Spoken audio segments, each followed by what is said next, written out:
Hello students, welcome back to your favorite channel Magnet Brains. I am Gauri Jadhav, your economics educator. Today we are going to continue with our NCERT solutions जहाँ पे हम discuss करने वाले हैं NCERT questions from 21 to 30. इससे पहले के 20 questions हम कर चुके हैं. एक तरीके से NCERT solutions जब हम करते हैं ना पूरा रिवीजन हो जाता है हमारा. So that is why आपको बिल्कुल भी कोई भी वीडियो मिस नहीं करना है और सारे वीडियोस आपको देखने हैं अगर आप चाहते हो कि भाई आपके कॉन्सेप्ट्स का बार बार रिवीजन हो और आपके सारे डाउट्स क्लियर हो जाएं. On that note students, before starting the class आपको बताना चाहती हूँ कि मैग्नेट ब्रेन्स एक ऐसा प्लेटफॉर्म है जो प्रोवाइड करता है आपको फ्री एंड क्वालिटी एजुकेशन. अगर सीबीएसई की बात करें तो किंडर गार्डन से लेकर क्लास 12 तक के सारे कोर्सेज आपको यहाँ पे मिल जाते हैं. And we also have a Hindi medium channel जहाँ पे हम कवर करते हैं क्लासेस 6 से लेकर क्लास 12 तक. साथ ही में आपको e notes and e books ही मिल जाते हैं स्टूडेंट्स. इसकी जो डिस्क्रिप्शन बॉक्स में हमेशा लिंक गिवन रहती है तो आप कभी भी जाके चेकआउट कर सकते हो. और हम सब सीबीएसई ने डिफरेंट स्टेट बोर्ड्स को भी फॉलो करते हैं जैसे कि Delhi board, Bihar board, UP board, MP board, Rajasthan board. तो सारी की सारी चीज़ें आपको यहाँ पे मिलने वाली हैं, वो भी एब्सोल्युटली फ्री ऑफ कॉस्ट. तो सबसे पहले आपको क्या करना है, जल्दी से लाइक शेयर एंड सब्सक्राइब करना है हमारे चैनल को. ऑन दैट नोट स्टार्ट करते हैं आज की ये क्लास. तो स्टूडेंट्स हम ऑलरेडी ना देख चुके हैं 20 क्वेश्चंस एंड ट्रस्ट मी जिनने भी वो वीडियोस देखे ना उनका आधे से ज़्यादा 90% रिवीजन हो चुका है.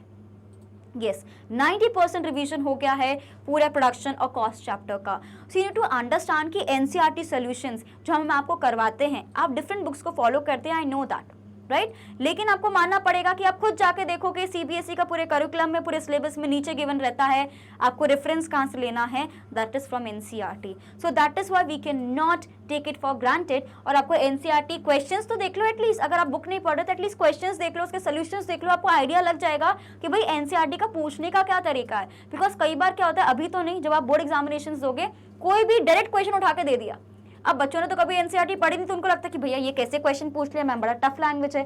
बिकॉज हम भी जानते हैं कि आपकी रिफ्रेशर्स अगर आप उठा के देखोगे वो इतनी मोटी रहती है और एनसीईआरटी सिर्फ इतनी सी. दिया दोनों में कंटेंट सेम है लेकिन एनसीईआरटी की लैंग्वेज थोड़ी ऐसी कॉम्प्लेक्स है कि हर कोई एक बार में पढ़ के समझ नहीं पाता. और रिफ्रेशर्स में आपको थोड़ा इजी लैंग्वेज में with more examples, practicals, case study based question ज़्यादा गिवन रहता है. तो ऑफकोर्स वो आपके लिए थोड़ी मोटी बुक हो जाती है. लेकिन दिया सेम रहता है तो मतलब एक एक लाइन एनसीईआरटी की इतनी इंपॉर्टेंट है वो सेम उठा के आपको क्वेश्चन पेपर में दे देंगे और आपको लगेगा कि भाई ये क्या पूछ लिया हमसे. So that is why students you cannot miss NCERT questions solution series जो आपकी हर चैप्टर के बाद आती है, right? Because we are also devoting so much time to it. आप देख रहे हो 30 questions को solve कराना, 30 questions को आपको एकदम डिटेल में solve कराना, it's not an easy job to do, but we are doing it because it is important for you. So you need to understand and practice these questions अच्छे से, okay? तो start करते हैं आज की class student. सबसे पहला जो क्वेश्चन आ रहा है क्वेश्चन नंबर 21 हमारे पास, what do the long run marginal cost and the average cost curve look like. तो एक तरीके से पूछ रहे हैं कि हमारा मार्जिनल कॉस्ट यानी एमसी और जो हमारा एवरेज कॉस्ट कर्व रहते हैं जैसे कि हमारे पास हो गया एवीसी हो गया, हमारा एएफसी हो गया और हमारा एसी हो गया, टोटल इन सारी चीज़ों को मिला के भाई वो किस तरीके से लगते हैं.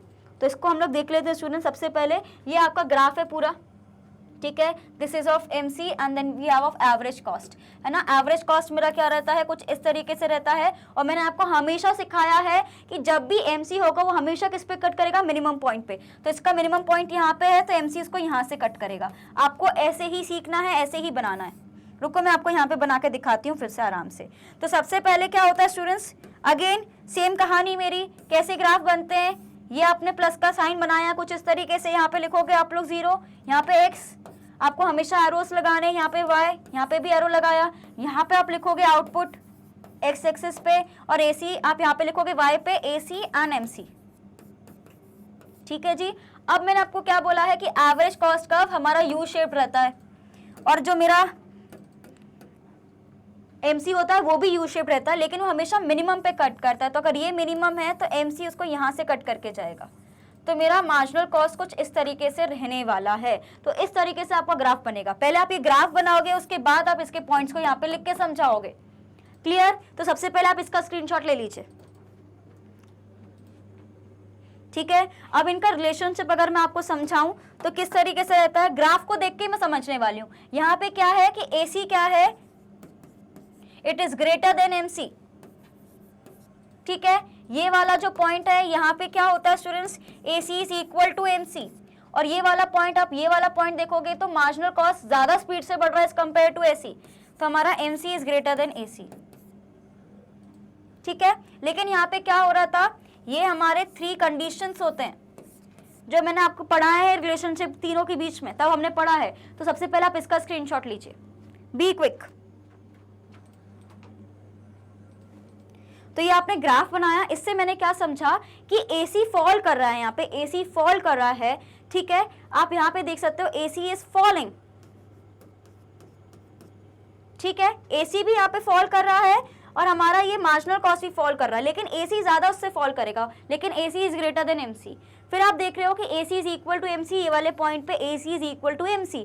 और जो हमारे पास लास्ट वाला जो पैटर्न आ रहा है, यहाँ पे क्या हो रहा है कि जो मेरा मार्जिनल कॉस्ट है वो AC से बड़ा हो जाएगा, ठीक है। तो ये आपको पूरे के पूरे याद रखने हैं, लेकिन AC भी इसमें इंक्रीज हो रहा है, आप देख सकते हो इंक्रीज हो रहा है, मार्जिनल कॉस्ट जितना इंक्रीज नहीं हो रहा है पर हो रहा है। तो ये क्या एक तरीके से रिलेशनशिप है इनके बीच में। जल्दी से इसका स्क्रीनशॉट लीजिए, समझ आया। ये तो हो गई मेरी नोट्स की कहानी। अब इसको लिखना कैसे, तो सबसे पहले तो आप लिखोगे तो long run marginal cost and the long run हमारा एवरेज कॉस्ट, दोनों ही यू शेप्ड कर्व रहते हैं, हमने देख लिया। The reason behind them of the U-shaped curve is the law of returns to scale। अब देखो यहाँ पे क्या लिखा है, अगर हमें लिखा रहता है SMC, तो ये क्या होता है, शॉर्ट रन मार्जिनल कॉस्ट। हमने क्या पढ़ा है हमेशा, देखो यहाँ पे आ जाओ फिर से। कभी भी अगर आपके पास ये S लिखा आ रहा है ना, मतलब किसकी बात हो रही है, शॉर्ट रन की। शॉर्ट रन में हम लोग क्या बोलते हैं, रिटर्न्स टू फैक्टर। इसको हम लोग क्या बोलते हैं, लॉ ऑफ वेरिएबल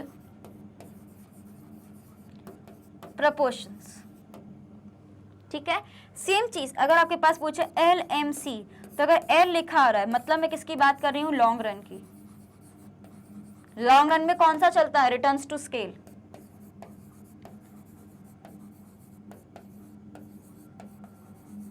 तो अगर आपसे पूछा जाए है ना कि शॉर्ट रन मार्जिनल कॉस्ट का कैसे कर्व है, क्यों कर्व है, तो ऑफ कोर्स यू शेप्ड ही रहता है, लेकिन क्यों रहता है, because of returns two factor या शॉर्ट रन। तो हम क्या बोल सकते हैं एक तरीके से, हमारा law of variable proportion. Just a second, sorry, returns two factor हो जाएगा मेरा लॉ ऑफ वेरिएबल प्रपोर्शन। हाँ सही लिखा है मैंने, ओके ठीक है। और जहां पे मैं बात करती हूँ, अगर बात आ रही है यहाँ पे LMC की, लॉन्ग रन की, तो लॉन्ग रन में कौन सा हमारे पास लॉ चलता है, law of returns to scale. तो जब भी हम लिखना चाह रहे हैं कि यू शेप्ड कर्व है, किसकी वजह से, लॉन्ग रन में किसकी वजह से है, law of returns to scale की वजह से। शॉर्ट रन में किसकी वजह से है, लॉ ऑफ वेरिएबल प्रपोर्शन की वजह से। Clear, quickly take a screenshot of it. Done. तो स्टूडेंट्स यहाँ पे भी आप देख सकते हो कि भाई यू शेप्ड कर्व क्यों है, तो क्यों है भाई, due to law of returns to scale. अभी तक मैंने लॉ ऑफ वेरिएबल प्रपोर्शन पढ़ाया था आपको, क्यों, क्योंकि यहाँ पे वो लोग ये लिख रहे थे। अब इनने क्या कर दिया भाई, कहानी चेंज करके लिख दिया LMC। अगर लॉन्ग रन की बात हो रही है तो रिटर्न्स टू स्केल की बात होगी, so that is why law of returns to scale region हो जाएगा for the U shaped curve, ठीक है। So it is argued that a firm generally experience है ना increasing returns to scale during the initial period of production followed by constant returns to scales and then we have diminishing returns to scale। इससे क्या होता है, both हमारे जो curves हैं दोनों यू शेप रहते हैं। मतलब तीन हमारे पास फेजेस होते हैं, होता है हमारे पास इंक्रीजिंग रिटर्न्स टू स्केल, फिर हमारे पास होता है कांस्टेंट रिटर्न्स टू स्केल, और फिर मेरे पास क्या होता है, डिमिनिशिंग रिटर्न्स टू स्केल। तो आप ये बोलो मैम ने तो पढ़ा ही नहीं, IRS क्या होता है, CRS क्या होता है, DRS क्या होता है, पढ़ा है, फुल फॉर्म में पढ़ा है। That is increasing returns to scale, constant returns to scales and diminishing returns to scale. Clear. तो हम क्या बोल सकते हैं, due to increasing returns to scale, जो हमारा आउटपुट हमारा जो इनिशियली इंक्रीज होता है उसकी वजह से हमारा दोनों क्या होता है, एक तरीके से इकोनॉमीज ऑफ स्केल की वजह से हमारा जो कॉस्ट है गिरने लगता है, और फिर एक पॉइंट आता है कि वो मिनिमम होता है, फिर दोनों पढ़ने लगते हैं भैया तेजी से, right. Quickly take a screenshot of it, जल्दी से।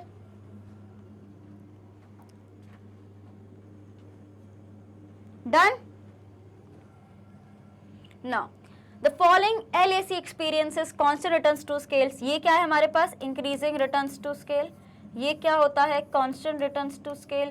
ये क्या होता है हमारे पास, diminishing returns to scale। इसलिए हमारा खर्चा बढ़ जाता है। समझ आया, यही इसमें समझाया गया है। Quickly take a screenshot of it। लिखने के तरीके बदल गए, कहानी वही चल रही है। Okay, done, clear. Question number 22, the following table gives the total product schedule of labor. Find the corresponding average product and marginal product schedule of labor. तो एक तरीके से हमें क्या गिवन है, हमें गिवन है लेबर, ठीक है, और हमें क्या गिवन है भैया, टीपी हमें गिवन है। अब हमें क्या निकालना है, हमें निकालना पड़ेगा कि हमारा एवरेज प्रोडक्ट कितना है और हमारा मार्जिनल प्रोडक्ट कितना है। ओके, समझ आ गया भाई, एपी और एमपी निकालना है, टीपी हमें गिवन है। तो टीपी हमें गिवन है, उससे हमें क्या निकालना है, एपी और निकालना है एमपी। अब मुझे इसका फॉर्मूला जल्दी से बता दो। अगर मुझे टोटल प्रोडक्ट गिवन है, if total product is given, तो मैं कैसे निकाल सकती हूँ, एपी निकालना है तो क्या हो जाएगा, total product divided by quantity, इसमें कोई दिक्कत ही नहीं है। और एमपी कैसे निकलता है स्टूडेंट्स, टीपी माइनस टीपी, और मैंने आपको सिखाया एन माइनस 1।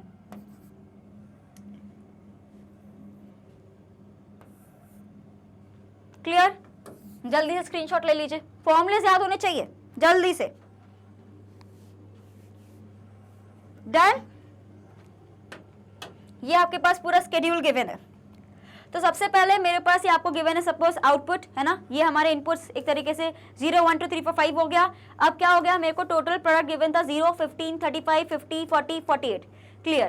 तो अगर ये 0 गिवन है तो ये दोनों भी 0 ही रहने वाले, इसमें तो हमें बिल्कुल भी दिमाग लगाने की जरूरत नहीं है। मैंने क्या बोला है कि एवरेज प्रोडक्ट क्या होता है, basically TP divided by Q. Q की जगह हमें एल गिवन है, तो मेरा फॉर्मूला क्या होगा, एक तरीके से टीपी डिवाइडेड बाय एल, कुछ अलग नहीं है, राइट? तो टीपी डिवाइड बाय एल करना पड़ेगा, 0 को 0 से डिवाइड करोगे कुछ नहीं आना, ठीक है। 15 को 1 से डिवाइड करोगे तो मेरे पास 15 आ गया। 35 को 2 से डिवाइड करोगे तो 17.5 आएगा।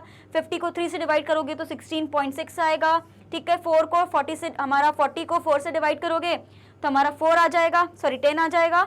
एंड 48 को अगर मैं 5 से डिवाइड करूंगी तो 9.6 आ जाएगा, है ना। क्लियर? तो क्या किया, बेसिकली मैंने इस टीपी को एल से मैंने डिवाइड कर दिया। तो अगर मैं 15 को 1 से डिवाइड करूंगी तो 15 आएगा। 35 को 2 से डिवाइड कर दूंगी तो मेरे पास 17.5 आएगा। 50 को 3 से डिवाइड कर दूंगी तो 16.6 आएगा। 40 को 4 से डिवाइड करूंगी तो मेरे पास 10 आएगा। और 48 को 5 से डिवाइड कर दूंगी तो मेरे पास कितनी वैल्यू आ जाएगी, 9.6 की। तो ये मैंने सिंपल सा डिवीजन किया है, इसमें किसी को कोई कंफ्यूजन? ओके। नेक्स्ट कहानी जो मैम ने मुझे बताई थी कि मैम एमपी का जो फॉर्मूला होता है वो होता है टीपीएन माइनस टीपीएन माइनस 1। ये मेरा फॉर्मूला है। मुझे टोटल प्रोडक्ट यहाँ पे गिवन है, मैंने हमेशा क्या बोला है कि ऐसे चलना है आपको, ठीक है। तो ये तो 0 ही रहने वाला है, ठीक है। अब 15 में से 0 को माइनस करूंगी तो मेरे पास 15 आएगा। 35 में से 15 को माइनस करूंगी तो मेरे पास एक तरीके से कितना आ गया, 20। 50 में से 35 को माइनस करूंगी तो मेरे पास 15 आ जाएगा। 40 में से 50 को माइनस करूंगी तो मेरे पास एक तरीके से -10 आएगा, बिकॉज अगर मैं 40 माइनस 50 करूंगी, है ना, तो ये क्या हो गया, 50 की वैल्यू ज़्यादा बड़ी है तो दैट इज़ वाई माइनस में आएगा मेरे पास। और फिर 48 में से अगर 40 को माइनस करूंगी तो मेरे पास +8 आएगा। यहाँ पे याद रखना कि प्लस और माइनस ये दोनों के जो साइंस है बहुत इंपॉर्टेंट है। तो मैंने हमेशा आपको क्या बोला कि आपको ऐसे चलना है, ठीक है। अब आपको इजी पड़ेगा। ये आपका 0 आ गया। 15 में से 0 को डिवाइड किया, 15 आ गया। 35 में से मैंने 15 को माइनस कर दिया, मेरे पास 20 आ गया। 50 को मैंने 35 से माइनस किया है तो मेरा 15 आ गया, ठीक है। 40 को माइनस करूंगी 50 से, कितना आ गया मेरे पास, -10। 48 को माइनस करूंगी 40 से तो मेरे पास कितना आ गया, 8, +8। तो ये +8 आएगा, ये -10 आएगा। ये क्यों आया, इसमें कोई कंफ्यूजन तो नहीं है? क्यों आया है, बिकॉज 40 को अगर मैं 50 से माइनस करूंगी तो -10 आएगा, लेकिन अब मैं 48 को 40 से माइनस करूंगी तो मेरे पास +8 आएगा, ठीक है। तो ये +8 है। Clear? Quickly take a screenshot of it, जल्दी से।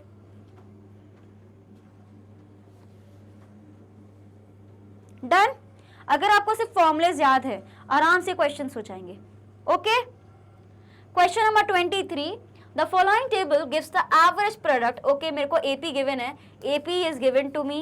ओके, फाइंड टीपी, टीपी मुझे निकालना है, एंड मार्जिनल प्रोडक्ट। ओके, तो अगर मुझे एपी गिवन है सपोज, तो मैं टीपी कैसे निकाल सकती हूँ? एपी का फॉर्मूला क्या होता है, TP divided by Q, right. तो अगर मुझे टीपी निकालना है तो मैं एपी को क्यू से मल्टीप्लाई कर दूंगी तो मेरे पास आ जाएगा ना टोटल प्रोडक्ट की वैल्यू।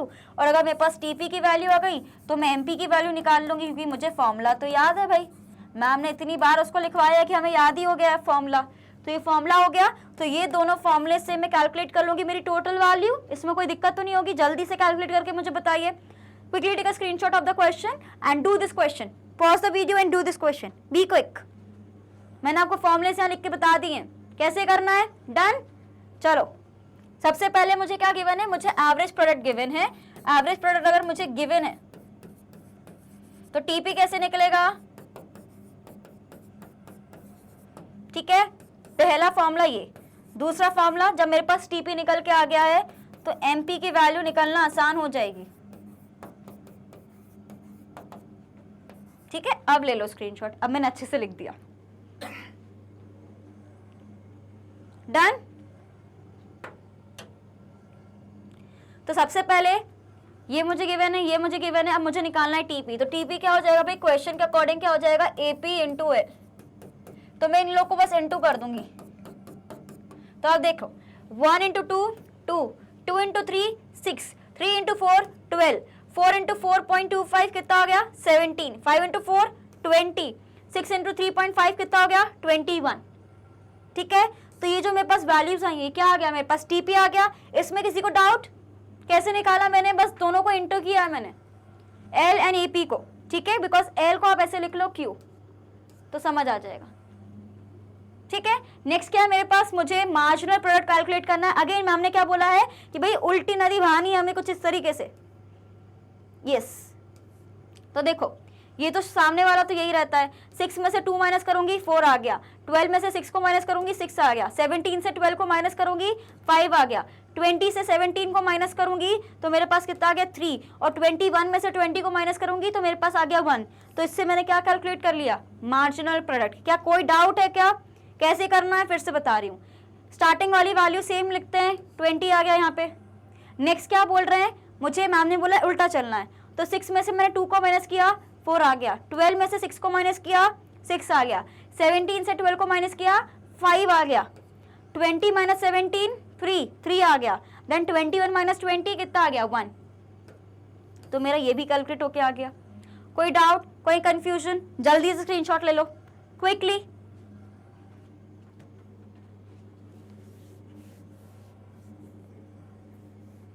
Done, okay.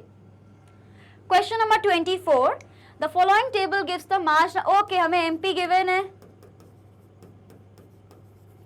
ठीक है। It is also given that TP of the product 0 at 0 level of employment. Okay, calculate the total and average product. Okay, TP, और हमें क्या कैलकुलेट करना है स्टूडेंट्स, हमें एपीबी को भी कैलकुलेट करना है। ओके, और टीपी आ गया तो एपी आ जाएगा। हमने क्या पढ़ा है कि sum of marginal product is equals to TP. क्या ये वाला मैंने फॉर्मूला पढ़ा है क्या? और अगर मुझे टीपी की वैल्यू गिवन है तो एपी कैसे निकलेगा भाई, टीपी डिवाइडेड बाय, मुझे क्या गिवन है, एल गिवन है, तो मैं एल लिख देती हूँ। Quickly take a screenshot of it. ये 2 फॉर्मूले से मैं पूरा का पूरा क्वेश्चन करने वाली हूँ। आप भी कोशिश करके देखिए, जल्दी से पॉज कर लो वीडियो को और कोशिश करके देखिए खुद से। डन, चलो भाई अब हम पढ़ते हैं क्वेश्चन को। तो सबसे पहले हमने यहाँ पे लिख दिया एल। अब क्या गिवन है हमारे पास, एमपी की वैल्यू गिवन है। मुझे सबसे पहले क्या निकालना पड़ेगा, टीपी, ठीक है। और मुझे क्या पता है, what is the formula for calculating, कि sigma MP is equals to TP. तो सबसे पहले मैं क्या करूंगी, ये वाला तो ये सेम लिख कर आ जाएगा। अब मुझे क्या प्लस करना पड़ेगा, 3 को मुझे 5 को प्लस करना पड़ेगा, तो मेरे पास आ गया 8। 8 में से 7 को प्लस करूंगी 15, 15 में से 5 को प्लस किया 20, 20 प्लस 3 किया 23, एंड 23 प्लस 1 हो गया तो 24 मेरे पास वैल्यू आ जाएगा। तो बेसिकली मैंने क्या किया है स्टूडेंट्स, मैंने ये ऐड किया है, तो मेरे पास इसकी वैल्यू आ गई, फिर मैंने इससे ये ऐड किया, फिर मैंने ये ऐड किया, फिर मैंने ये ऐड किया, फिर मैंने ये ऐड किया, तो मेरे पास 24 की वैल्यू आ गई। तो बेसिकली मुझे क्या करना है कि जो मेरे पास इसको ऐड करके लास्ट वैल्यू आ रही है उसमें ऐड करना है। जैसे कि मैंने 3 + 5 किया तो मेरे पास आ गया 8। अब 8 को मैं 7 से प्लस करूंगी तो मेरे पास कितना आ गया 15, 15 से मैं 5 को प्लस करूंगी तो कितना आ गया 20, 20 में 3 को प्लस करूंगी तो कितना आ गया 23, और 23 में 1 को प्लस करूंगी तो कितना आ जाएगा 24। तो आप यहाँ पे भी देख सकते हो, ऐसे प्लस करके भी लिख सकते हो। 3 + 5, 3 + 5 8, 8 + 7 15, 15 + 5 20, 20 + 3 23, एंड 23 + 1 कितना आ गया 24। तो मैंने क्या कैलकुलेट कर लिया, अपना टीपी कैलकुलेट कर लिया, ठीक है। जैसे कि ये जो वैल्यू गिवन है ना स्टूडेंट्स, जैसे कि 3 + 5 + मैंने ऐड कर दिया तो कितना आ गया मेरे पास 8, 8 में से 7 को प्लस कर दिया आ गया 15, 15 में से 5 को प्लस कर दिया 20, 20 में 3 को प्लस कर दिया 23, और 23 में 1 को प्लस कर दिया, कितना आ गया 24। तो इस तरीके से भी मैं टीपी को कैलकुलेट कर सकती हूँ। डन। तो दैट इज वाई इसका हम लोग फॉर्मूला क्या बोलते हैं, addition of MP is equals to TP. Next क्या आ गया, टोटल प्रोडक्ट की वैल्यू आ गई। तो अब एवरेज निकलना मुश्किल नहीं होगा, बिकॉज मुझे टीपी को किससे डिवाइड करना पड़ेगा, एल से डिवाइड करना पड़ेगा। So that is why 3 divide by 1 कितना आ गया मेरे पास 3, ठीक है। 8 डिवाइड बाई 2 मेरे पास कितना आ गया 4, 15 डिवाइड बाई 3 मेरे पास कितना आ गया 5, ओके। 20 डिवाइड बाई 4 मेरे पास कितना आ गया अगेन 5, 23 डिवाइडेड बाय अगर मैं 5 करती हूँ तो 5 4.6 कुछ आएगा। देन वी हैव 24 को अगर मैं 6 से डिवाइड करती हूँ तो मेरा आता है 4, राइट। तो मैंने सिंपल से फॉर्मूले से निकाल लिया कि एपी क्या होता है, बेसिकली मेरे पास होता है टीपी डिवाइडेड बाय हमारा एल।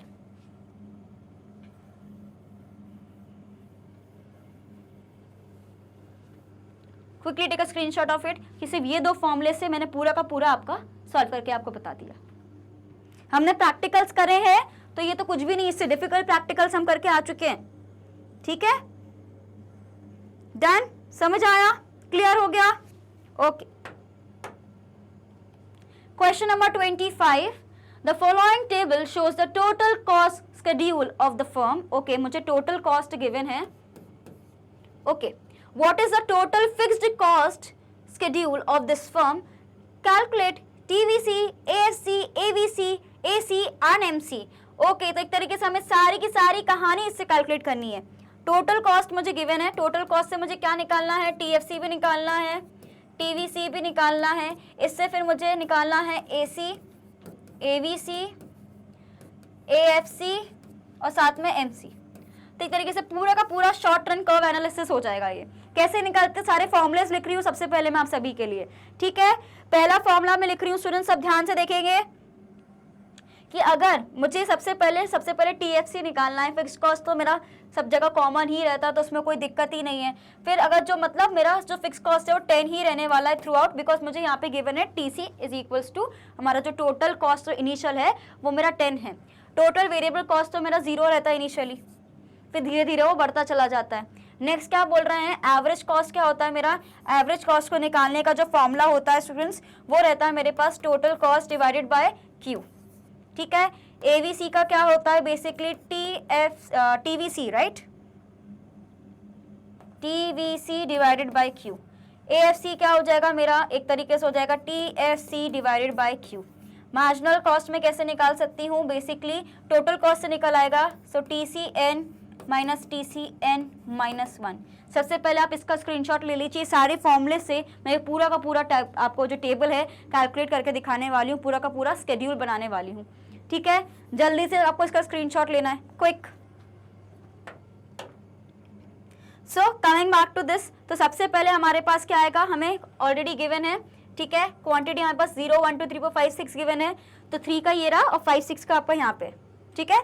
तो कोई दिक्कत वाली बात नहीं है। तो सबसे पहले क्या आ गया, क्वांटिटी मेरे को ये गिवन है, टीसी मेरे पास गिवन है, और मैंने क्या बोला है कि इनिशियल फैक्टर जो रहता है टीसी अगर मेरे पास 10 गिवन है, वो क्यों आता है, टोटल कॉस्ट को जब मैं कैलकुलेट करती हूँ इनिशियली उसमें क्या आता है, टीएफसी प्लस टीवीसी दोनों को कैलकुलेट करके ही मेरे पास टोटल कॉस्ट आता है। तो जो मेरा टीवीसी रहता है वो जैसे जैसे आउटपुट बढ़ता है ना वो बढ़ता चला जाता है, इसलिए 0 लेवल ऑफ आउटपुट पे वो 0 रहता है, लेकिन टीएफसी की तो कुछ वैल्यू रहती है। तो अगर टोटल कॉस्ट की वैल्यू यहाँ पे 10 गिवन है, मतलब वो कहीं ना कहीं किसकी वजह से, टोटल फिक्स कॉस्ट की वजह से, इसलिए आपको दिखेगा कि थ्रू आउट आपको 10 कांस्टेंट लगेगा। क्लियर। नेक्स्ट फिर क्या पूछ रहे हैं वो हमसे कि अगर मुझे कैलकुलेट करना है कि अगर मेरे पास टीसी की वैल्यू आ गई, टीएफसी की वैल्यू आ गई, तो मैं आराम से टीवीसी कैलकुलेट कर सकती हूँ, क्योंकि टीएफसी क्या हो जाएगा, बेसिकली टोटल कॉस्ट से जब मैं टोटल फिक्स कॉस्ट को माइनस कर दूंगी तो मेरे पास काय की वैल्यू आ जाएगी, टीवीसी की। सो दैट इज वाई 10 में से 10 गया 0, 30 में से 10 गया 20, 45 से 10 गया तो मेरे पास 35, 55 से 10 गया 45, ठीक है। यहाँ पे देख सकते हो 70 से 10 गया 60, 90 से 10 गया 80, 120 से 10 गया 110 आ गया आपके पास। तो बेसिकली हम क्या समझ रहे हैं यहाँ पे कि हमें सिर्फ माइनस करना है। मैंने आपको फॉर्मूला क्या बताया, टोटल कॉस्ट क्या होता है, बेसिकली टीएफसी प्लस टीवीसी। तो अगर मेरे पास ये भी गिवन है और ये भी गिवन है तो मैं TFV को कैसे निकाल सकती हूँ कि TVC क्या हो जाएगा, बेसिकली मेरा total cost minus total fixed cost, इसलिए मेरा TVC आराम से निकल के आ जाएगा, right. Quickly take a screenshot of it.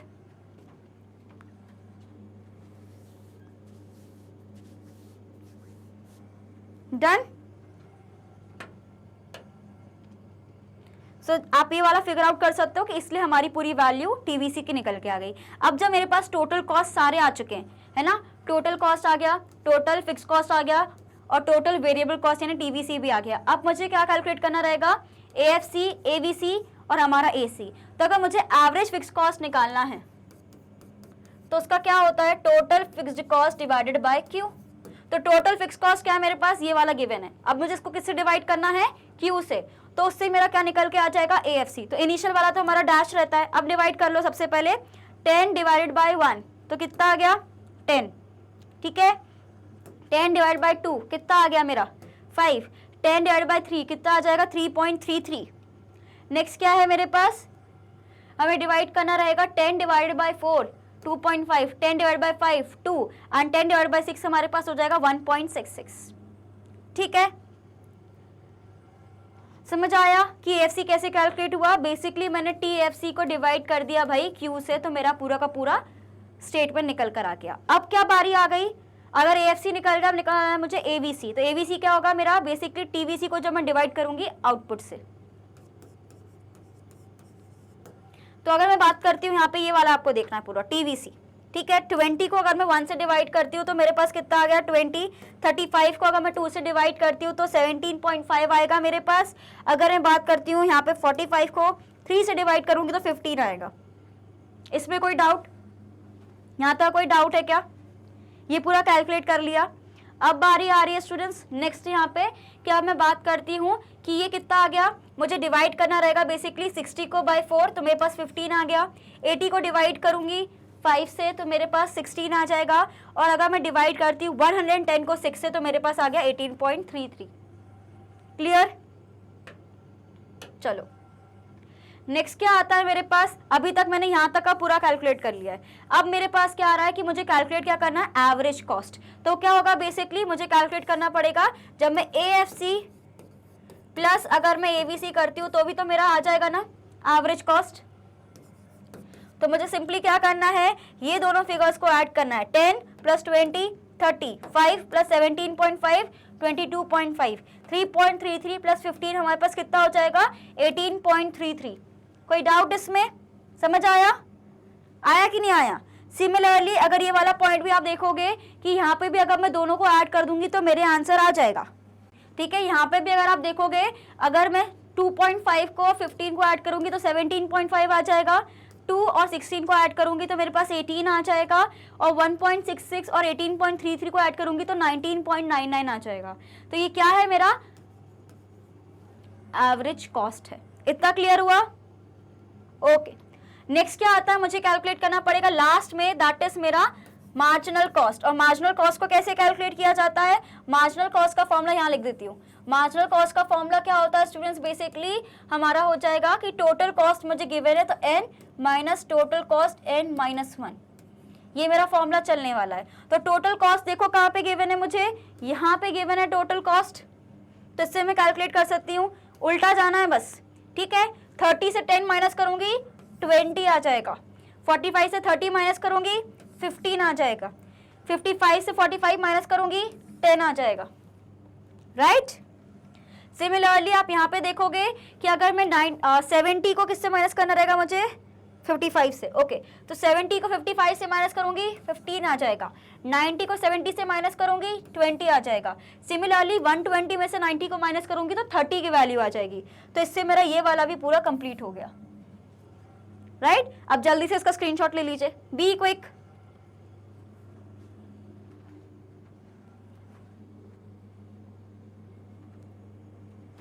Done, okay. तो ये आपको लेना है, इसका भी जल्दी से स्क्रीनशॉट लो, जल्दी से, be quick. Done. So question number 26, the following table gives the total cost schedule of a firm, मुझे टोटल कॉस्ट गिवन है, ठीक है, कोई दिक्कत नहीं है, और AFC at 4 unit is 5 rupees, okay, 4 units पे यानी मुझे ये गिवन है और उसके अमाउंट मुझे कितना गिवन है 5, ठीक है जी, कोई दिक्कत नहीं है। और मुझे क्या कैलकुलेट करना है, find the TVC, TFC and ABC, okay. अगर मुझे AFC गिवन है तो मुझे TFC की वैल्यू पता चल जाएगी, कितना आ गया मेरे पास 20, तो जो मेरा TFC है स्टूडेंट्स वो 20 रहने वाला है थ्रू आउट। और अगर मैं यहाँ पे TFC का 20 लिख दूंगी तो मुझे पता है कि TC में और मुझे TFC गिवन है, तो मैं आराम से टोटल वेरिएबल कॉस्ट को निकाल सकती हूँ, क्योंकि मुझे पता है कि फॉर्मूला क्या कहता है कि total cost is equals to total fixed cost plus हमारा क्या हो जाएगा एक तरीके से TVC। ये मुझे गिवन है, ये मैंने कैसे निकाला, क्योंकि मेरे को गिवन था कि AFC कितना है, बेसिकली मुझे बोला गया है कि 4 यूनिट्स पे कितना ABC है 5, तो कितना हो गया 20, तो उससे मैं फिगर आउट कर लूंगी कि मेरा जो TFC है वो कितना आ गया 20, तो हर लेवल पे ये 20 ही रहने वाला है, और मुझे TFC की वैल्यू गिवन है, तो मुझे बस प्लस ही तो करना है ना। तो जैसे कि मुझे पता है कि यहाँ पे मुझे टोटल कॉस्ट गिवन है, TFC गिवन है, सॉरी प्लस नहीं माइनस होगा उस केस में, तो मुझे माइनस ही करना है। तो मुझे पता है कि पहली की वैल्यू 30 आने वाली है, फिर 45 आने वाली है, कुछ इस तरीके से। क्वेश्चन को देखते हैं, पूरा क्लियर हो जाएगा। तो सबसे पहले मुझे क्या फाइंड करना है, TVC, TSC, AVC, AFC, AC, MC। Again we have to calculate everything, जो मैंने प्रीवियस वीडियो में आपको पूरा समझाया एग्जैक्टली सेम फिर से करना है। तो सबसे पहले आप खुद से करेंगे क्वेश्चन को, आप इसका स्क्रीनशॉट लीजिए, ये आपका पूरा स्केड्यूल यहाँ पे बना हुआ है जल्दी से। तो आप देख सकते हो कि सिर्फ एक पॉइंट से हमें पूरा का पूरा टेबल बनाना है, तो इतने सारे आपको फॉर्मुलेज याद होने चाहिए, कॉमन सेंस आपको एकदम रखना है अपने दिमाग में बिल्कुल भी, ठीक है। ऐसा नहीं कि बिल्कुल सोते सोते क्वेश्चंस करोगे तो कुछ समझ नहीं आएगा। क्लियर करें, ओके। फॉर्मुलेस आपको मैं ऑलरेडी बता चुकी हूँ, तो अब मैं फिर से नहीं बताऊंगी, ठीक है। सबसे पहले हमारे पास हमें क्वांटिटी से एक तरीके से आउटपुट गिवन है, फिर हमें पास टोटल कॉस्ट मुझे गिवन था, यस टोटल कॉस्ट मुझे गिवन था। TFC मैंने पता लगा लिया था कि AFC के फॉर्मूले के थ्रू कि TFC मेरा 20 रहने वाला है, उससे मैं अपना TVC कैलकुलेट कर सकती हूँ, यानी 50 से 20 माइनस किया तो 30 आ गया, 65 से 20 माइनस किया 45 आ गया, 70 से 20 को माइनस किया तो मेरे पास 55 आ गया। तो मेरे पास किसकी वैल्यू आ गई, मेरे पास वैल्यू आ गई TVC की। सिमिलरली यहाँ पे भी देखोगे आप, 95 से 20 को माइनस किया 75 आ गया, 130 से 20 को माइनस किया 110 आ गया, और 185 से 20 को माइनस किया तो 165 आ गया। Clear, quickly take a screenshot of it जल्दी से। ओके स्टूडेंट्स, तो आपने ले लिया स्क्रीनशॉट। चलो नेक्स्ट क्या आ रहा है हमारे पास, मैंने ये मुझे गिवन था, ये भी मैंने कैलकुलेट कर लिया, ये भी कैलकुलेट कर लिया। अब मुझे क्या कैलकुलेट करना है, एवरेज वेरिएबल कॉस्ट। तो एवरेज वेरिएबल कॉस्ट कैसे निकलेगा स्टूडेंट्स, मेरा निकलेगा ये TVC डिवाइडेड बाय Q। तो मुझे पता है कि मुझे TVC की वैल्यू गिवन है, इसको मैं डिवाइड कर दूंगी Q से, तो मेरे पास पूरा का पूरा आंसर आ जाएगा। तो मुझे 30 को किससे डिवाइड करना है, 1 से, तो मेरे पास कितनी वैल्यू आ गई 30। फिर 45 को अगर 2 से डिवाइड करूंगी तो मेरा पास आ जाएगा 22.5। फिर मैंने 55 को 3 से डिवाइड किया तो ये कितना आ गया 18.33। इसमें कोई डाउट, यहाँ पे आप देखोगे कि 75 की जो मेरे पास वैल्यू आई है TVC की, इसको मैं डिवाइड करूंगी 4 से तो मेरे पास आंसर कितना आ गया 18.75। सिमिलरली 110 को मैं डिवाइड करूंगी 5 से तो मेरे पास कितना आंसर आ गया 22, और 165 को अगर मैं 6 से डिवाइड करूंगी तो मेरा आंसर क्या आ जाएगा 27.5। तो मैंने ऐसे कैलकुलेट कर लिया, कोई डाउट नहीं है इसमें। 3 क्वेश्चंस हम कर चुके हैं, सिमिलर क्वेश्चंस, राइट। तो ये सारी चीजें डन है। अब बात क्या आ रही है मेरे पास एवरेज कॉस्ट की। अगर मुझे AVC पता चल गया है, मुझे AFC पता चल गया है, तो क्या मुझे एवरेज कॉस्ट पता नहीं चल सकता, मुझे दोनों को ऐड ही तो करना है। तो 30 + 20 कितना आ गया 50, हमारा 22.5 और 10 प्लस किया तो 32.5 आ गया। 18.33 अगर मैं 6.66 को ऐड करूंगी तो 24.99 आ जाएगा, राइट। सिमिलरली ये वाले पार्ट पे अगर मैं आती हूँ, अगर मैं इन दोनों को ऐड कर दूंगी दैट इज 18.75 + 5 तो मेरे पास कितना आ जाएगा 23.75। अगर 22 प्लस 4 कर दूंगी तो 26 आ जाएगा, और 27.5 गिवन है और 3.33 तो 30.83। याद रखना कि अपने मन से अप्रॉक्स लगा के कुछ मत लिख देना कि अगर मैम ये तो 7.5 आ रहा, 27.5 है या 18.75 है मैम, इसको हम 19 लिख दिया। ऐसा नहीं करना है, पॉइंट में ही आंसर करना रहेगा। क्लियर? तो आपका क्या कैलकुलेट होके आ गया? एवरेज कॉस्ट, जो कि क्या होता है एक तरीके से हमारा AVC plus AFC. Clear? Okay. फिर क्या कैलकुलेट करना है भैया हमें? मार्जिनल कॉस्ट को। मार्जिनल कॉस्ट का क्या फॉर्मूला होता है? अभी मैंने पढ़ाया है, TCN माइनस TCN माइनस 1, यहाँ पे भी n लिख दो। अब मुझे ये वाला पूरा फिगर देखना पड़ेगा, यहाँ से देख लेते हैं, कोई दिक्कत नहीं है। सबसे पहले क्या करना पड़ेगा, एक तरीके से मुझे TC अगर मुझे यहाँ पे गिवन है तो सबसे पहले आई विल फिगर आउट कि मुझे कैसे कैलकुलेट करना है। TCN माइनस 1, तो यहाँ पे क्या हो जाएगा?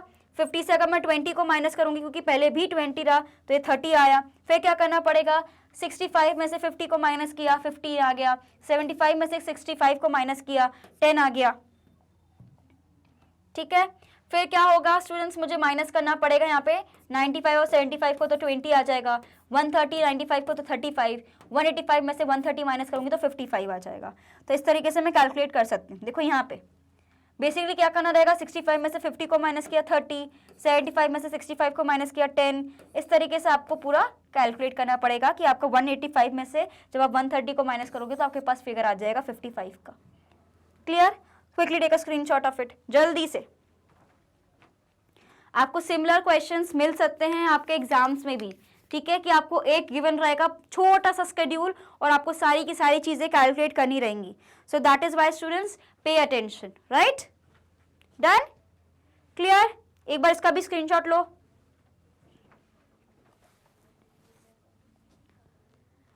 तो स्टूडेंट्स अभी तक हमने लगभग इसके 3 क्वेश्चंस कर लिए बहुत ही सिमिलर वे में। तो आप देख सकते हो कि आप सिर्फ फॉर्मूलेस अगर आपको याद हो तो आप पूरा का पूरा टेबल बना सकते हो। चाहे अगर मुझे सिर्फ AFC गिवन हो, TC गिवन है, कुछ भी गिवन है, मैं सबसे कुछ ना कुछ निकाल के पूरा का पूरा टेबल रेडी कर सकती हूँ। तो आपको सारे के सारे फॉर्मूलेस याद होने ही चाहिए।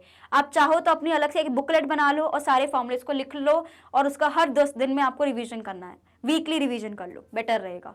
तो आपको क्या होगा, कभी भी आप फॉर्मूलेस को भूलोगे नहीं। क्या होता है, हम एंड में पढ़ने बैठते हैं ना, हर एक चीज़ इतनी ज़्यादा सिमिलर लगती है कि समझ नहीं आता कि कैसे याद रखें। सो टू अवॉइड, है ना, कि एकदम एंड मोमेंट पे टेंशन आ रहा है, घबराहट हो रही है, इसके चक्कर में पढ़ नहीं पा रहे, उससे अच्छा है कि आप अभी कर लो। I know that 11th is not your board standard, तो आपको बिल्कुल टेंशन नहीं रहती कि भाई ये तो हम कैसे भी कर लेंगे और 12th हमारे पास है, खूब मेहनत कर लेंगे। तो आपको सीखना पड़ेगा स्टूडेंट्स कि अगर आप 11th में थोड़ा पढ़ लोगे ना तो आप अपने लिए 12th ईजी बना लोगे। 12th भी टफ नहीं है इतनी, लेकिन क्या रहता है उसमें बोर्ड्स का प्रेशर रहता है, so it becomes very difficult, क्योंकि हमें समझाया जाता है कि बोर्ड्स ही सब कुछ है। तो बोर्ड्स में अगर अच्छा परफॉर्म नहीं कर पाई, लास्ट ईयर है मेरे पास स्कूल का, अगर मैंने अच्छे से परफॉर्म नहीं किया तो फिर आगे लाइफ का क्या होगा। तो अगर आप चाहते हो कि वो वाली टेंशन आपको ना झेलनी पड़े तो 11th में आप अच्छे से अपना बेस को स्ट्रॉन्ग कर लो, ताकि आपको 12th में सारी चीज़ें जल्दी समझ आए और अपना अच्छे से आप कॉम्पिटिटिव एग्जाम्स की भी तैयारी कर पाओ। बिकॉज अब तो ना जाने CUET और ये सारी चीज़ें आ चुकी हैं। So nothing is easy for you now, competition बहुत बढ़ चुका है। एंड सिर्फ मैं अगर बताऊं कि 10% ही बच्चे कुछ ऐसे हैं जो नहीं पढ़ रहे हैं, जो बिल्कुल हैं कि हम बाद में करेंगे, लेकिन I feel that 90% of the students कहीं ना कहीं हार्ड वर्क कर रहे हैं, अपनी पढ़ाई कर रहे हैं, उनने सोच रखा है कि उनका गोल्स क्या है, उसके लिए मेहनत कर रहे हैं। So if you will work on it today ना, आपको डेफिनेटली आपको इसके फायदे दिखेंगे in your 12th standard. So that is why just because it is your 11th standard, do not take it for granted कि हाँ हम तो पढ़ लेंगे, कर लेंगे, देखा जाएगा, थ्योरी पढ़ के चले जाएंगे, पास हो जाएंगे students. So this is not the correct way of dealing with things, because you need to understand that 11th is the base for your 12th standard और economics is not a difficult subject। उसको लगता difficult क्यों है, because 11th में पढ़ते नहीं है, 12th में अचानक से इतना नेशनल इनकम वगैरह आ जाता है, so you don't get it। So that is why you have to make sure कि आपका 11th स्टैंडर्ड में बेस रहता है चीज़ों को समझने के लिए, तो आपको उस पर वर्क करना है, उसको बिल्कुल भी फॉर ग्रांटेड नहीं लेना है, ताकि 12th में आप सारी चीज़ों को अच्छे से समझ पाएँ। क्लियर? सो मैं आपको ना कोई ऐसा धमका रही हूँ, ना ये कोई वार्निंग टाइप की, it's nothing, it's just a suggestion to you all, because you are now in 11th standard, you are grown up students है ना, one of the most senior students of your schools है ना, 11th 12th। तो अब आपको पता है कि आपके लिए क्या सही है क्या गलत है। तो ऑफकोर्स मैं ना आपको धमकी दे सकती हूँ, ना आपको ना ऐसा कुछ कर सकती हूँ. I can just guide you and help you with the things which can help you in future. So that is why students, this is 11th standard, do not take it lightly. आपने देखा अभी कि 3 questions back to back similar हमें देखने को मिले हैं. किस तरीके से फॉर्मुलेस का यूटिलाइजेशन हुआ ये हमने देखा है. तो यू नीड टू अंडरस्टैंड कि फॉर्मुलेस को हमें याद करना पड़ेगा, और अभी से याद करने की आदत डालोगे ना तो जब नेशनल इनकम के इतने बड़े बड़े फॉर्मुलेस होंगे तो उसको भी आराम से याद कर लोगे. Fine. So that is why you have to remember 11th is the base for 12th. So coming back to our session, question number 27 ये कहता है कि a firm, again we are given the same thing, है ना. जो मेरे पास marginal cost का हमें शेड्यूल बनाना है इन द फॉलोइंग टेबल. जो TFC of the firm is 100 है ना, यानी टोटल फिक्स कॉस्ट, तो यानी वो 100 सब में कॉमन रहने वाला है. ठीक है जी, कोई दिक्कत नहीं है. Find TVC, TC, ABC and SAC schedule of the firm. Okay, got it, no problem. Fine. तो सबसे पहले मुझे क्या कैलकुलेट करना है, मुझे एक तरीके से कैलकुलेट करना है. MC मुझे गिवन है यहाँ पे. फाइन. 1 2 3 4 5 500 300 200. फाइन. मुझे TFC 100 गिवन है. मुझे सबसे पहले कैलकुलेट करना पड़ेगा TVC को, और फिर मैं कैलकुलेट करूँगी एक तरीके से अपना मार्जिनल कॉस्ट के थ्रू मैं कैलकुलेट करके टोटल कॉस्ट निकालूंगी, फिर ABC निकालूंगी, और फिर मैं अपना पूरा AC निकालूंगी. क्लियर. सबसे पहले आप इसका स्क्रीनशॉट लो ये वाले क्वेश्चन का, और खुद से करने की कोशिश करो. चलो आप इसका भी स्क्रीनशॉट ले लो, कोई दिक्कत नहीं है, पर आपको खुद से करना है जल्दी.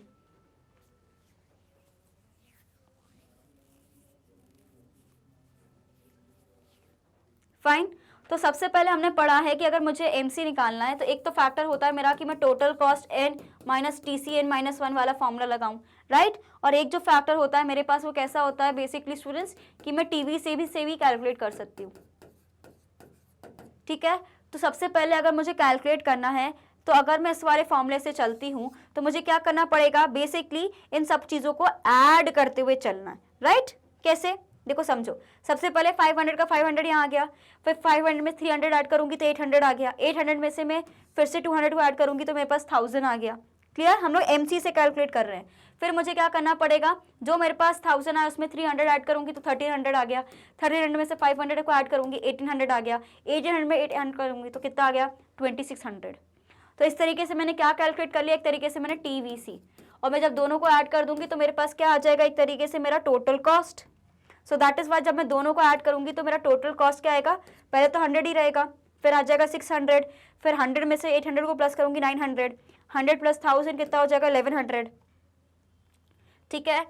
100 प्लस 1300 1400, 100 प्लस 1800 1900, और 2700 कैसे आएगा, 26 प्लस 100 को प्लस करके 2700 आ जाएगा. तो बेसिकली मैंने ये वाले फॉर्मूले से स्टार्ट किया है.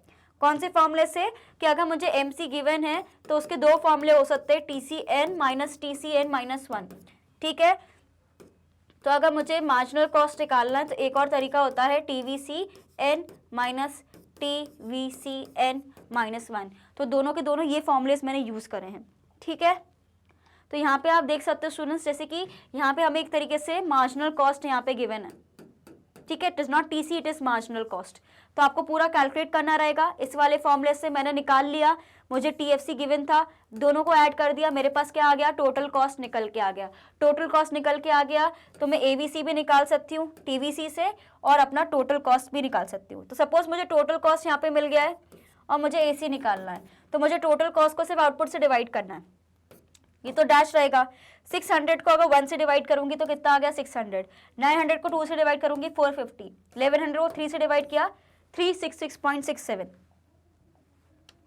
सिमिलरली यहाँ पे भी आप देखोगे 1400 को 4 से डिवाइड करूंगी तो 350 आ गया. 1900 को 5 से डिवाइड करूंगी 380 आ गया. 2700 को 6 से डिवाइड करूंगी तो 450 आ गया. राइट. अब बारी आती है मैम कि हमें ये कैलकुलेट करना है ABC. ABC क्या से निकलेगा, TVC divided by Q. TVC क्या गिवन है मुझे, TVC कहाँ गिवन है, यस ये मेरे पास TVC गिवन है. तो अब मुझे क्या कैलकुलेट करना है, सबसे पहले 500 को डिवाइड बाय 1 कर दूंगी तो मेरे पास कितना आ गया 500. 800 को 2 से डिवाइड कर दूंगी तो 400 आ गया.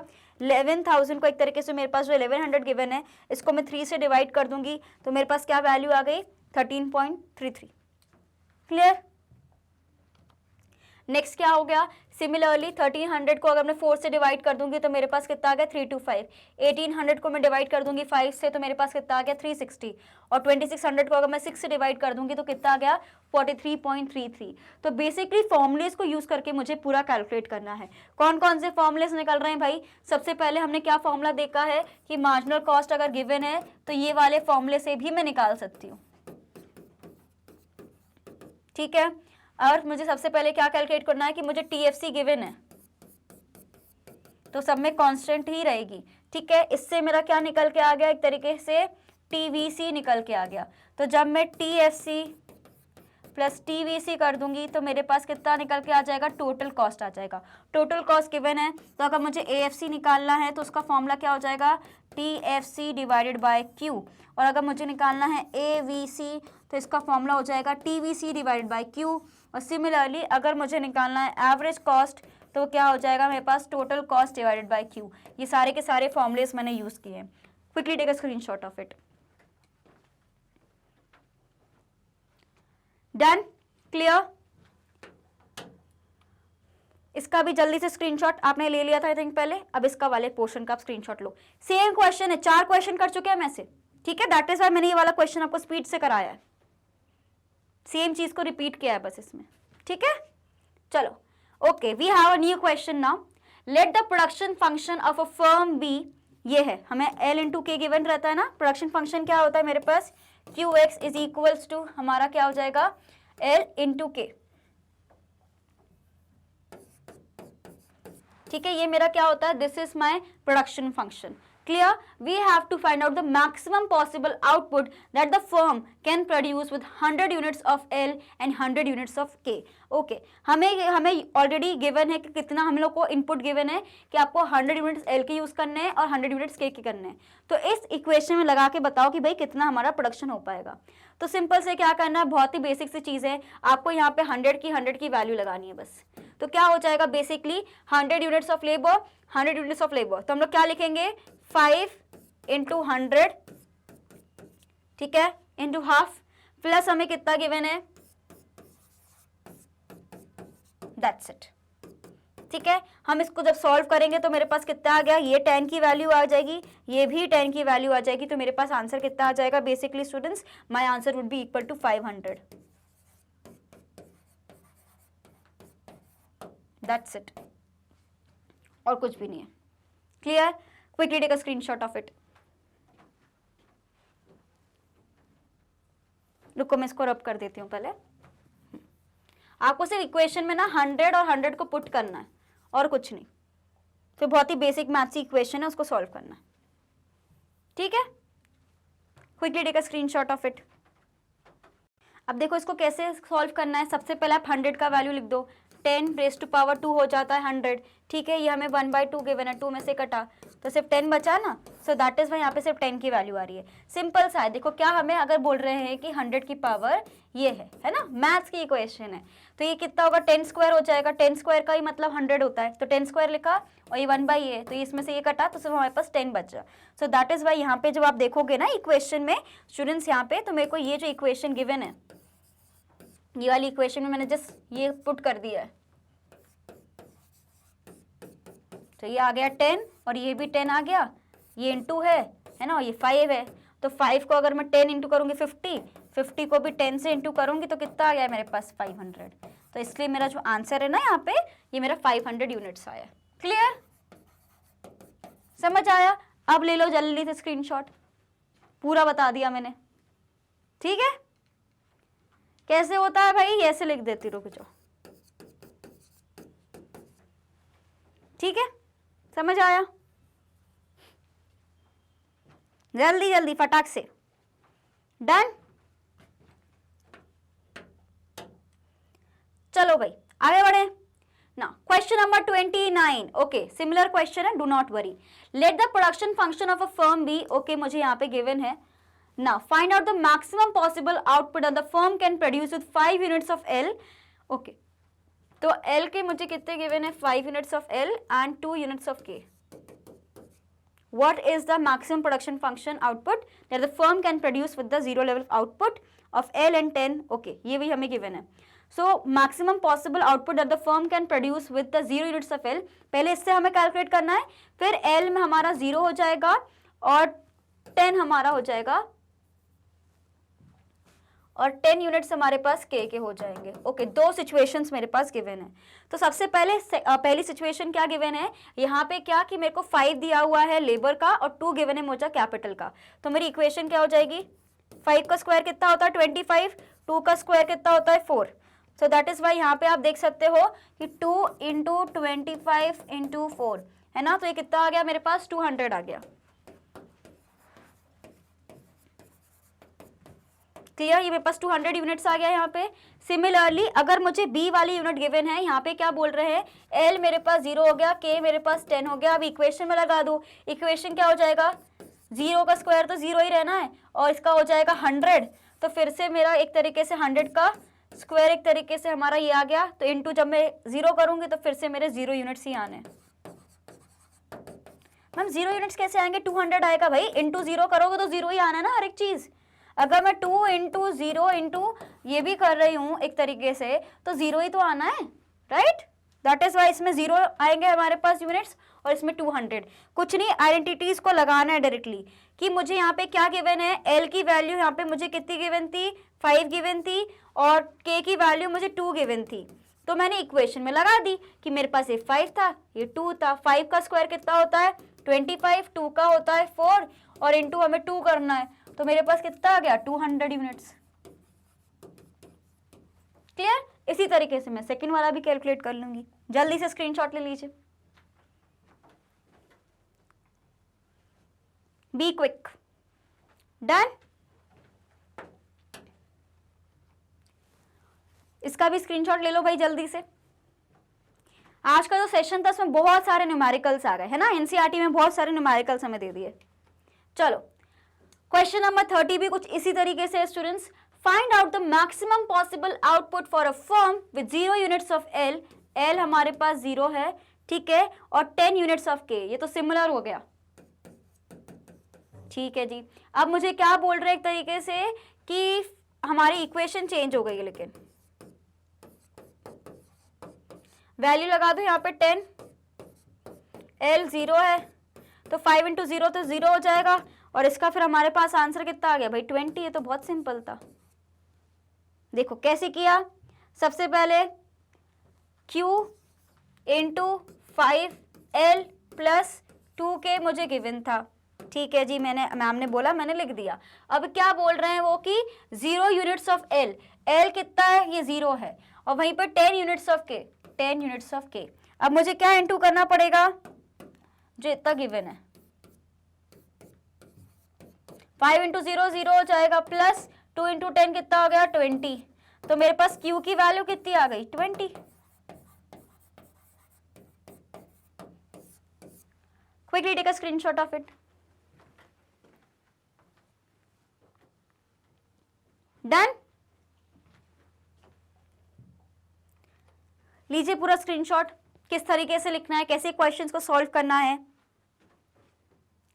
तो स्टूडेंट्स आज हमने एक तरीके से पूरा, इससे पहले पूरा हमारा रिवीजन हुआ था थ्योरी का, आज पूरा रिवीजन हो गया मेरे प्रैक्टिकल्स का, है ना।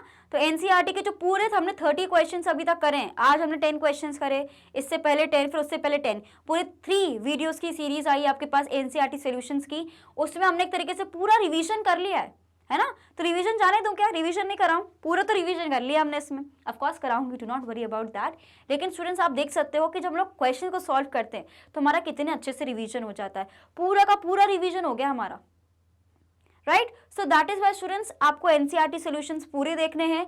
ये वाला क्वेश्चन बहुत सिंपल था, देखने में बहुत टफ लगता है भाई, न्यूमेरिकल क्वेश्चन पूछ रहा है, इसको कैसे करना है, क्या करना है, कुछ समझ नहीं आता, लेकिन आप देख रहे हो कि कितना सिंपल था। अब ऐसे क्वेश्चंस मैंने हम पहले तो करे नहीं है, क्यों, बिकॉज ये हमें सिर्फ एनसीईआरटी में ही देखने को मिलने वाले हैं।